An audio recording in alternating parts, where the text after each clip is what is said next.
Vire e converse. Essa com certeza é a técnica mais criticada de Doug Lemov, ou de repente simplesmente a mais citada quando se quer tirar sarro do uso de Doug Lemov em sala de aula. Mas será que isso tem fundamento? Por que ela é tão criticada? Por que ela é usada como crítica? E como ela funciona na prática?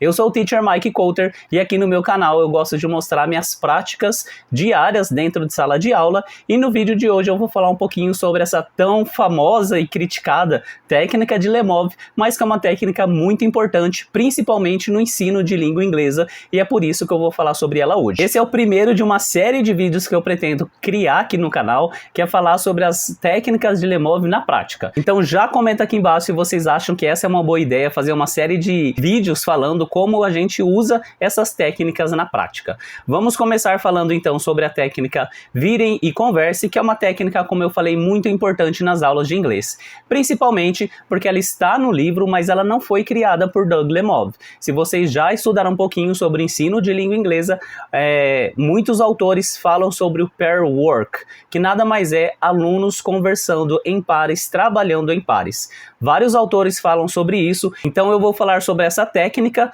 do que está ali no livro Aula Nota 10 de Doug Lemov, mas eu também vou mesclar com conteúdo de outros livros, por exemplo, tá dando reflexo aqui, o The Practice of English Language Teaching e também Learning Teaching, The Essential Guide to English Language Teaching. Dois livros muito importantes. Se você é professor de língua inglesa, você precisa ler esses livros, porque eles vão desde o básico até coisas mais avançadas. Não sobre a língua inglesa, mas sobre o ensino da língua inglesa. Se você não conhece esses livros, eu já vou deixar o link dos três aqui embaixo, incluindo do Aula Nota 10, para vocês baixarem e ir lendo aí aos poucos e tirando as dúvidas. Eu tenho certeza que muita coisa legal vocês vão tirar daí, porque tudo que me ajuda muito na minha prática eu tirei desses livros. Então vamos lá, vamos começar. O nosso conteúdo de hoje é falar sobre a técnica 43, virem e conversem. E também, ao mesmo tempo, eu vou trazer características de pair work que esses dois autores desses dois livros de ensino de língua inglesa trazem. De objetivos nós temos compreender o que é técnica, porque às vezes as pessoas só ouvem e falam, virem e conversem, isso não vai funcionar na minha aula, mas você sabe o que o livro fala sobre essa técnica? Vamos evitar equívocos, porque realmente achar que é só falar para o aluno, vire e converse sobre tal tema, é um equívoco. Então vamos ver quais equívocos a gente precisa evitar. Vamos identificar alguns aspectos essenciais para a gente colocar essa técnica em prática, e eu vou trazer alguns exemplos de sala de aula onde eu aplico essa técnica, não só na parte que o slide pede, o slide do material digital, mas outras partes que eu coloco também, e também apresentar algumas adaptações que eu faço. Para começar, vamos lá. Em linhas gerais, o que é a técnica Virem e Conversem? É uma técnica que fala que a partir de uma pergunta disparadora do professor, os alunos vão trabalhar numa prática curta, né? O livro fala que precisa ser algo curto, eles vão trabalhar em pares para retomar ideias e etc. Mas o mais importante é a gente saber o que a técnica não é, porque existe muito equívoco quanto a isso. Primeira coisa, ela não é apenas um momento de conversa solta. Não é só, gente, conversa sobre o que vocês gostam de fazer no tempo livre, vai. Não é isso. Essa não é técnica. Ela precisa ser bem estruturada com propósitos didáticos. Ela também não deve ser usada sem planejamento. Então o professor precisa planejar o que ele quer que o aluno pergunte, o que ele quer que o outro aluno responda e quais vocabulários vão ser usados nisso. Eu estou falando especificamente no ensino de inglês, ok? Então a partir de agora eu estou falando sobre a técnica só no ensino de língua inglesa. Não é eficaz sem rotina e estruturada, sendo necessário ensinar os alunos a participarem ativamente, ouvindo e respondendo de forma significativa.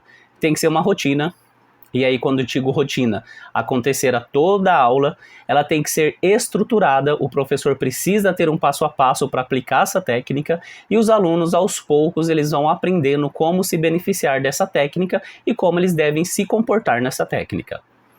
Vamos ver então agora alguns benefícios da técnica Virem e Converse, que também são benefícios do pair work. Quando a gente estiver falando aqui de pair work, é vira em conversa. Pair work é como os estudiosos de ensino de língua inglesa chamam quando os alunos trabalham em pares, mas no livro de Doug Lemov é vira em converse. Vamos ver alguns benefícios. Aumenta a proporção de participação. O que isso quer dizer? Vamos supor que eu estou ensinando a pergunta What's your favorite hobby? Para os meus alunos. E eu quero que todos respondam. Certo? Porque na aula de inglês precisa praticar oralidade. Imagina que eu tenho uma sala de 30 alunos. Eu vou perguntar para o primeiro, What's your hobby? Ele me responde. Aí eu vou para o segundo, What's your hobby? Ele responde. Aí eu vou para o terceiro, aí eu vou para o quarto, até chegar no 30º aluno. Aí nós temos que pensar assim, pensa quanto tempo isso vai levar numa aula. Porque a gente sabe que os alunos vão titubear um pouquinho, vão ficar em dúvida, não vão responder na hora. Então vamos supor que isso aí leva 10, 15 minutos da aula. Em 15 minutos, o meu aluno falou uma vez. Isso sem pensar que enquanto eu estou conversando com um, os outros 29 não vão estar prestando atenção, né? Principalmente aquele que já falou. O número 1, depois que ele já falou, ele não presta mais atenção. Ele vai conversar, vai interagir com o amigo do lado. Então eu vou gastar aí 15 minutos da minha aula, vamos supor, por um aluno falar uma vez só. Diferentemente, se eu falasse assim, olha, agora vocês vão em pares, um aluno vai perguntar, What's your favorite hobby? O outro aluno vai responder, My favorite hobby is, ok? Em par, todo mundo em par? Vamos lá. Aí, isso acaba em 2 minutinhos. Em 2 minutinhos, todo mundo perguntou, em 2 minutinhos, todo mundo respondeu. Isso é aumentar a proporção da participação do aluno. Então, quando eles trabalham em pares, eles vão trabalhar bem mais, vão ter mais oportunidades de falar em sala de aula e eu estou otimizando o tempo da minha aula. Prática de oralidade. O aluno vai estar praticando a oralidade, ele vai ter mais oportunidades de praticar a oralidade em sala de aula. Então esse é outro benefício, em vez de ele falar uma vez a cada 15 minutos, ele vai falar mais vezes na aula. Redução da ansiedade. Imagina aquele aluno tímido que eu perguntei para ele What's your favorite hobby ali na frente de todo mundo. A ansiedade dele foi lá para cima, ele já começou a tremer, ele já começou a suar frio, ele não vai querer responder. Porém, se eu coloquei ele para fazer essa pergunta e responder para o amiguinho dele, sabendo que ninguém da sala está prestando atenção especificamente nele, porque todo mundo está fazendo ao mesmo tempo, a ansiedade dele baixa. E aí ele pode pedir ajuda para o amigo, ele faz mais tranquilamente. Melhoria na fluência. Quanto mais a gente coloca essa atividade em sala de aula, mais os alunos vão praticar conversação e mais vai ajudar na melhoria da fluência deles. E percepção de aprendizagem alta. Em ensino de idiomas, o aluno percebe que está aprendendo quando ele está falando. Então, se em todas as aulas a gente está colocando a oportunidade para eles trabalharem em pares, conversando, vai aumentar a percepção de aprendizagem deles e vai tirar aquela sensação que eles têm de que eu não aprendo inglês, eu não sei inglês. Ok? Vamos ver agora alguns pontos importantes sobre a técnica vire em converse ou sobre pair work. Muito importante, a gente precisa criar rotina. Tem que estar presente em todas as aulas e, mais importante, você, professor, tem que criar essa rotina. Você tentou hoje, não deu certo, não foi 100%, foi 50%, você não vai desistir. Você vai prestar atenção no que pode ser melhorado e vai tentar na semana que vem, na próxima aula de novo. E aí tenta na próxima aula de novo. E conforme você vai tentando, vai melhorando.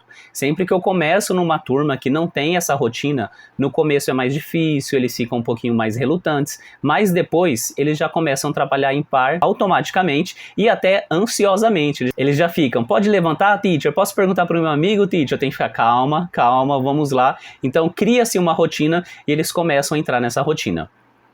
Tem que ser cronometrado, e aqui é muito importante porque os alunos precisam saber quanto tempo eles vão ter para fazer tal prática. Se a gente não define um tempo, eles podem se distrair, podem começar a falar de outras coisas, e aí o professor encerra essa prática, encerra esse momento de vir em converse, e eles não praticaram. Então é importante deixar claro quanto tempo eles vão ter para praticar. Objetivos claros também, os alunos precisam saber o que eles vão perguntar e o que eles vão responder. E a gente já tem que dar o vocabulário que eles podem usar ali na resposta deles, caso eles queiram dar respostas diferentes. Por que isso é importante? Essa frase é do livro. É muito difícil entrar em uma discussão com energia e entusiasmo se você não tiver certeza sobre a pergunta ou o que ela significa. Então, se eu virar e falar, pergunta para o seu amigo em inglês qual que é o hobby predileto deles, e eu não treinei a pergunta, eu não treinei a resposta, eles vão ter muitas dúvidas, e eles não vão entrar com entusiasmo para fazer essa atividade. Então, a gente precisa deixar os objetivos, perguntas e respostas bem claros para os alunos. Escolha de pares. A escolha de pares também é um momento importante. O professor precisa pensar nisso quando ele está fazendo o planejamento da sua aula. Vão ser pares aleatórios? Eu vou deixar o aluno conversar com quem está sempre do lado dele? Eu vou colocar um par, uma pessoa que produz mais com uma pessoa que tem mais dificuldade? Eu vou deixar os dois que têm dificuldade juntos? Então essa escolha de pares ela precisa ser bem pensada pelo professor antes de fazer sua aula, antes de começar a sua aula, na verdade, né? Quando ele está preparando sua aula. E garantir a escuta cuidadosa. Isso aqui também é importante, porque às vezes o aluno está falando e o amigo não está prestando atenção. Então a gente tem que ter alguma ferramenta para garantir que o que está ouvindo vai prestar atenção no que o outro está falando. Como que eu faço isso nas minhas aulas? Geralmente eu falo que eles vão trabalhar em pares e depois eles vão ter que me falar o que o amigo contou para eles. Ou eu coloco nos meus handouts, geralmente, uma tabelinha que eles precisam conversar com o amigo e preencher ali. Então, por exemplo, what's your favorite hobby? João falou que o favorite hobby é play soccer. Então, eu sempre coloco isso para o aluno não fazer só a pergunta e se distrair, para ele fazer a pergunta e prestar atenção. E claro, lembrando que é importante a gente seguir um passo a passo. Então eu coloquei aqui o passo a passo que eu uso em todas as minhas atividades que eu vou colocar os alunos para trabalharem em pares. Primeira coisa, apresentar a language que os alunos irão usar. A pergunta e a resposta tem que estar em algum lugar. Está no material digital, está na lousa, onde está a pergunta e onde está a resposta que eles vão usar. Como é aula de inglês, isso precisa estar escrito e estar bem visível para eles. Além disso, também, vocabulário extra que eu preciso prever o que o meu aluno vai precisar. Vamos supor que ele está fazendo a pergunta what's your favorite hobby? E a resposta é my favorite hobby is... Is o quê? Com o que o aluno vai completar ali? Ou eu preciso conhecer meus alunos, ou eu trago uma lista com possibilidades para eles usarem aquelas possibilidades quando eles forem responder. Senão eles podem ficar travados nessa parte também.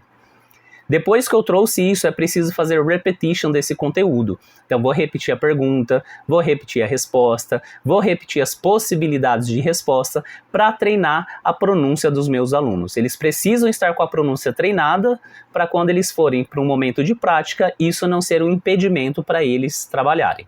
Trabalhar modeling, que são os modelos. Eu preciso dar um modelo do que eu quero que eles perguntem, do que eu quero que eles respondam. E como a gente faz isso? A gente vai trabalhar exemplos com todos os tipos de aluno. O que eu quero dizer todos os tipos de aluno? Alunos com mais facilidade, alunos medianos e alunos que têm mais dificuldade. Eu preciso terminar essa rodada de exemplo com os alunos que têm mais dificuldade para eu me certificar que eles estão capazes de praticar em pares quando chegar o momento. Vamos ver como que eu estruturo isso.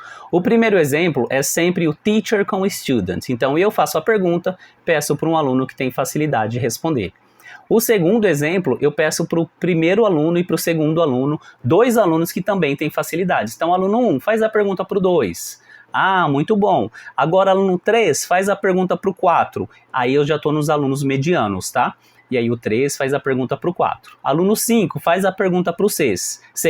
E aí eu estou no aluno que tem mais dificuldade. Por que eu deixo o aluno com mais dificuldade para o final? Porque ele viu o exemplo do professor, depois ele viu exemplos de dois alunos com facilidade, dois alunos medianos e aí é a vez dele. Então ele já viu 3 exemplos para ele poder dar o exemplo dele. Ele vai estar mais seguro e ele já ficou mais exposto ao que ele precisa praticar. Depois que eu terminei essa rodada de exemplos, é importante o seguinte, eu não vou pedir para ele dar exemplo com quem ele vai trabalhar em pares, senão a gente está matando aquela prática, porque vamos supor, eu vou trabalhar com você. Se o professor pede para eu fazer a pergunta para você como exemplo, eu vou perguntar, você respondeu. Pronto, a gente já fez. Por que depois a gente vai praticar de novo quando o professor falar, ok, agora vamos em pares? Então não, se o meu par é você, o professor precisa fazer com que eu faça a pergunta para outra pessoa, porque aí tem sentido depois eu perguntar para você, porque eu não sei a sua resposta. Depois que fizemos essa rodada de exemplos, aí a gente vai verificar se os alunos compreenderam o que se espera deles. E aí eu vou perguntar, qual que é a pergunta que vocês vão usar, qual que é a resposta que vocês vão usar, como que eu posso completar essa resposta, e aí eu percebendo que eles eu observando que eles sabem o que é para fazer, aí eu deixo eles trabalharem em pares. Aí eu coloco eles em pares para trabalhar, todo mundo trabalhando ao mesmo tempo, e aí o professor precisa ficar andando pela sala e prestando atenção na produção dos alunos. E aí o professor pode fazer escolhas. Se ele percebe que alguma dupla está com problemas, ele pode interferir ali na hora, ou ele pode deixar para fazer a correção depois, deixa eles praticarem com um pouquinho de errinho, mas depois o professor faz a correção, justamente para não quebrar a fluência dessa prática deles. Em qual momento eu, professor, vou parar a prática? A gente precisa parar a prática quando ela está no auge, quando os alunos estão mais conversando, está aquela conversa, todo mundo conversando, eu preciso ir medindo isso para ser o momento que eu vou parar a prática. Por quê? Depois começam a parar, um par terminou, outro par terminou, e aí começa a cair o ritmo da aula, e esses pares que terminaram, eles podem dispersar. Então o que eu geralmente faço? Quando o primeiro par termina, eu falo, guys, one more minute, mais 1 minuto. E aí eles sabem que eles têm mais 1 minuto para finalizar. Isso faz com que não fique uma prática muito longa, e os alunos que estão um pouquinho atrasados, eles correm para terminar dentro desse 1 minuto. Os alunos terminaram, aí a gente vai fazer então um momento de correção. O que a gente ouviu que não estava legal, se algum errinho de pronúncia, se algum errinho gramatical, a gente faz essa correção na frente da sala toda, sem expor quem cometeu o erro, mas faz essa correção para a sala toda, e aí a gente pode dar uma nova oportunidade de prática, já que teve erro, a gente fez a correção, então a gente coloca eles em pares de novo, para eles praticarem agora, prestando atenção na forma correta. Fizemos isso, aí vem um momento de checagem e a gente pode pedir de novo. Qual que é a pergunta que nós usamos, como que a gente responde? Fulano, fala para mim o que Cicrano contou para você. Ah, Beltrano, fala para mim o que o fulano falou para você. Sempre puxando o que o amigo contou um para o outro, para eles verem que eles precisam prestar atenção. Esse é o passo a passo para os momentos de pair work ou de vir em conversa nas aulas de inglês. É assim que eu uso, é assim que tem dado muito certo. Comenta aqui embaixo se você já usou dessa maneira, se você já usou essa técnica, e vamos conversando aí nos comentários, ok? Vamos ver os momentos que a gente usa essa técnica? Bom, o material digital traz alguns momentos de prática. Momentos de prática, embora aqui não fique virem em conversa, não esteja especificado aqui, já é um momento para eles trabalharem em pares. Lembrando que aí a gente apresenta as perguntas que eles vão ter que usar, no caso aqui são as frases de se apresentar, fazer repetition, fazer todo o trabalho antes deles virem em pares, para a gente certificar que eles são capazes de fazer isso em pares. Outro exemplo que eu trago aqui já é uma atividade um pouco diferente, que o professor geralmente não coloca um trabalho em pares, porque é um listening. Então depois deles ouvirem, depois deles completarem as tabelas, aí eu posso apresentar uma pergunta simples, porque é um momento de checar, deles comparar as respostas uns com os outros. Porque se eu simplesmente falar assim, ok, agora vire e converse com seu amigo para comparar as respostas, ele vai simplesmente mostrar a folha para o amigo para ver se fez igual. O que eu vou orientar aqui? Vou apresentar a pergunta, então, por exemplo, what's Antonio's hobby? E o outro vai responder, he likes to. Escrevo lá na lousa, faço repetition, mostro que quando é homem vai ser he likes to, quando for mulher she likes to, faço um exemplo até com o Antônio. Então, eu quero 2 alunos para fazer o exemplo do Antônio aqui na frente da sala toda, para todo mundo ver. Então, aluno 1 faz a pergunta para o 2, aluno 2 fala um hobby que o Antônio respondeu, posso até puxar outro aluno 3 fala outro hobby. Entenderam? Assim que vocês vão fazer essa checagem. E aí eu coloco eles em pares para eles fazerem essa checagem, e é mais um momento de vir em conversa ou de pair work nas nossas aulas. E também temos um momento que o próprio material digital traz aqui embaixo, que é o momento de virem em conversa. Mas esse é um momento que pode dar muito errado, porque olha aqui, ó, o que é consumismo, quais são as consequências do consumismo na sua vida. Isso é para os alunos, se eu não me engano, do 9º ano. Se a gente coloca eles para conversarem isso, eu não tenho certeza se nem em português eles conseguiriam fazer essa discussão. Porque aqui só tem a pergunta, se eu falar virem converse, eles não vão conversar, e é um momento que o professor vai falar, nossa, essa técnica não funciona. Quais foram as adaptações que eu fiz? Trazer, então, exemplos da pergunta, que a pergunta está aqui embaixo, what is consumerism? E a resposta, to me, consumerism is the idea that... E aí ele vai completar com o quê? Com essas opções que eu trouxe aqui em cima. Isso aqui é da primeira aula do 9º ano, eu já fiz o vídeo sobre essa aula no canal, dá uma olhada lá para ver como eu faço toda a explicação dessa parte, mas aí eu garanto que quando eles forem para o momento virem converse, eles sabem qual é a pergunta, eles sabem qual é a resposta e eles sabem como completar a resposta de acordo com a opinião deles. Esses são alguns exemplos que eu trouxe. Comenta aqui embaixo se vocês sabem mais exemplos de momentos de usarem pair work ou vídeo conversa que vocês usam na aula de vocês. E agora vamos falar um pouquinho de classroom setting. O professor precisa pensar em como está organizada a sala de aula dele para esse momento de vídeo conversa.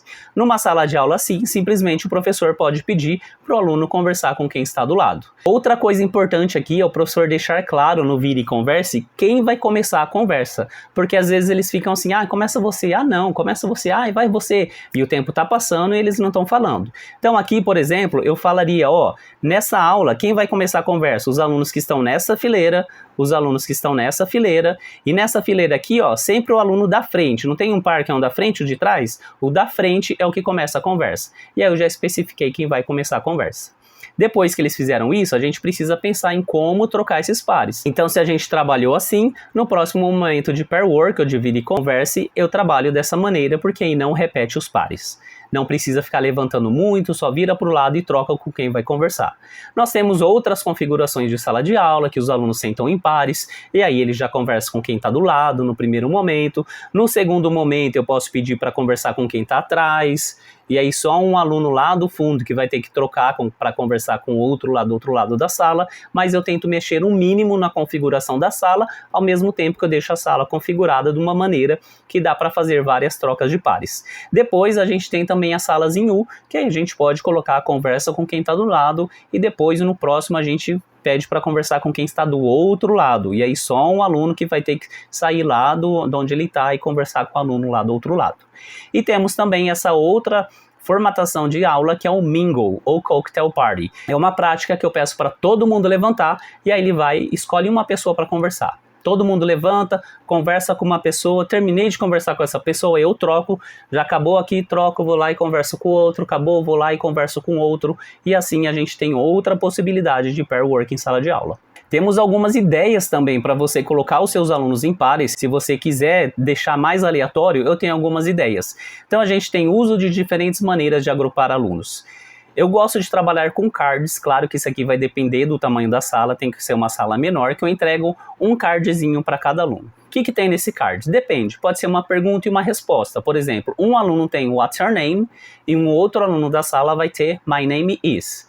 Então, quem tem a pergunta, trabalha com quem tem a resposta. Um pode ter How old are you? E o outro tem I am tanana years old.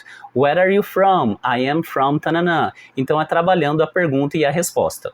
Outra possibilidade que a gente tem também nesse momento de trabalhar os cards, são cards que têm vocabulário e foto. Então, por exemplo, estou trabalhando animais, distribuo na sala vários cards que têm fotos de animais e cards que têm o nome dos animais. Então, quem tem a foto do cachorro vai sentar com quem tem, por exemplo, dog. Quem tem a foto do gato vai sentar com quem tem cat. Temos também o vocabulário e a definição, que aí um aluno vai ter, por exemplo, church, e o outro tem a place you go to pray, então eles são par. E também temos a possibilidade de ser o começo de uma frase e o fim de uma frase. Então esses são alguns cards que a gente pode usar para os alunos trabalharem em pares. Outra possibilidade também é a gente usar colored sticks. Então a gente pega palito de sorvete, a gente pinta a ponta do palito de cores diferentes, né? Então, por exemplo, 2 palitos tem a ponta vermelha, 2 palitos tem a ponta verde. A gente faz isso antes, é claro, e a gente coloca depois na aula, a gente põe tudo aqui na mão, tampando as pontas coloridas, e aí a gente deixa cada aluno pegar um palito. Quem tiver as cores iguais, eles trabalham em pares. Temos também a possibilidade de strings. A gente corta vários pedaços de barbantes, então se eu tenho 30 alunos, eu vou cortar 15 pedaços, a metade. E aí eu seguro aqui assim os barbantes, cada aluno pega uma ponta e eu solto, e quem tiver com o mesmo barbante vai trabalhar em pares. E eu também vou deixar aqui embaixo na seção de comentários do vídeo, na descrição do vídeo, na verdade, alguma sugestão de sites que fazem sorteios de pares online. Então a gente aproveita que a gente tem a tela lá na sala de aula, a gente só digita o nome dos alunos ali e o site faz o sorteio. Claro que todas essas dicas é se a gente quer fazer alguma coisa aleatória e se nós não vamos com a intencionalidade de juntar alguns alunos devido a algumas características de aprendizagem. Só para a gente finalizar, então, tem mais algumas coisas para a gente lembrar sobre essa técnica. A primeira é que ela é essencial nas aulas de inglês. Professor de língua inglesa, você precisa colocar os alunos para trabalhar em pares, para conversar em pares, porque para aprender a falar inglês, eles precisam praticar muito a conversação em pares. Então, nas aulas de língua inglesa, a técnica Virem e Conversem, ela é muito usada e tem que ser muito usada. Segunda coisa, precisa de planejamento. Então, o professor precisa ver quais momentos da aula ele vai usar essa prática, qual que é a pergunta que o aluno vai responder, como que vai responder, quais são as possibilidades de resposta. Tudo isso o professor precisa pensar quando está preparando a sua aula. Precisa ter os objetivos claros, né? Os alunos, então, eles vão precisar saber o que se espera que eles perguntem, o que se espera que eles respondam, e a gente precisa criar o hábito. Não vai ser da primeira vez, como eu falei, que vai dar tudo certo, mas a gente precisa ir insistindo que cada vez mais que a gente fizer, isso vai melhorar na nossa aula. Eu trouxe aqui a referência dos livros que eu usei, tanto o livro do Lemov quanto The Practice of English e o Essential Guide. Eu vou deixar aqui embaixo na seção de comentários para vocês fazerem o download e usar. Agora comenta aqui embaixo se vocês usam essa técnica em sala de aula, se ela dá certo, se vocês já tentaram usando esse passo a passo, e se vocês usarem, depois vocês voltem e comentem aqui para falar como que foi o resultado. That's all for today. Thank you so much for watching this video and see you in the next one. Bye bye!